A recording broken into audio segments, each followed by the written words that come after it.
NHMS 2025 memaparkan satu realiti yang tidak boleh kita elak atau kita nafikan. Malaysia sedang menuju dengan pantas, bahkan lebih pantas daripada kemampuan sistem kita untuk menyesuaikan diri kita. Kalau Jepun mengambil hampir satu abad, almost a century, untuk menjadi masyarakat tua, Malaysia sedang melalui perjalanan yang sama dalam masa beberapa dekad saja. We are aging 1.5 times faster than Japan. Inilah yang disebut oleh pakar-pakar sebagai the compressed aging, ataupun kalau boleh saya terjemahkan sebagai penuaan yang termampat. The compressed aging. Di Jepun, proses penuaan berlaku secara berperingkat. Pertama, jangka hayat meningkat hasil kemajuan kesihatan awam. Itu dalam tahun 70-an. Infant mortality jatuh, longevity terus meningkat. Disusuli dengan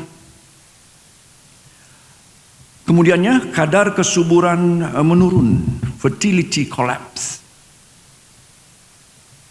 Ambil ringkas saja.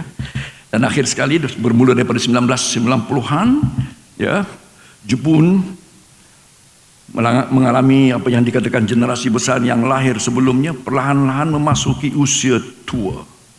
30% rakyat Jepun berumur lebih daripada 65%. Dan apa yang perlu kita sebutkan adalah ketiga-tiga gelombang ini unfold itself.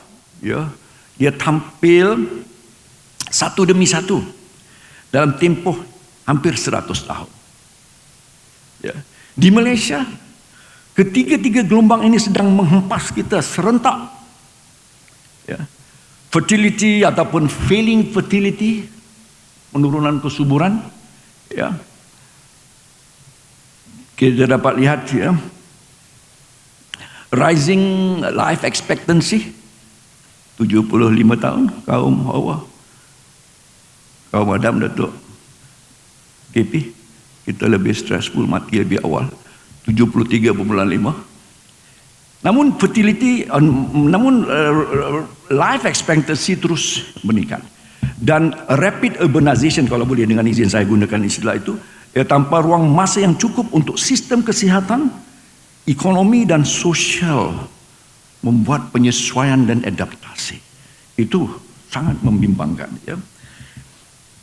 Nah, jika kita tidak bertindak hari ini, Malaysia bukan saja akan menjadi negara tua, kita berisiko menjadi negara tua sebelum sempat menjadi negara kaya dan negara yang bersedia.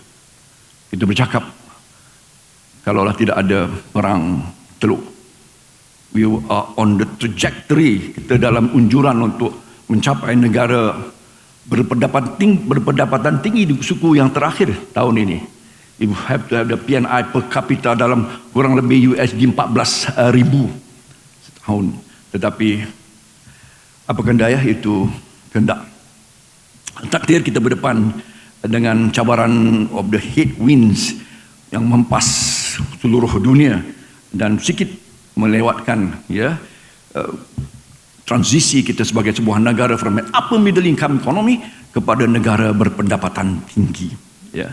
Nah, kalau kita tidak bersedia dalam keadaan kita terus transisi kepada sebuah negara menua, kita akan berdepan dengan pelbagai cabaran. Nah, ini bukan sekadar statistik demografi.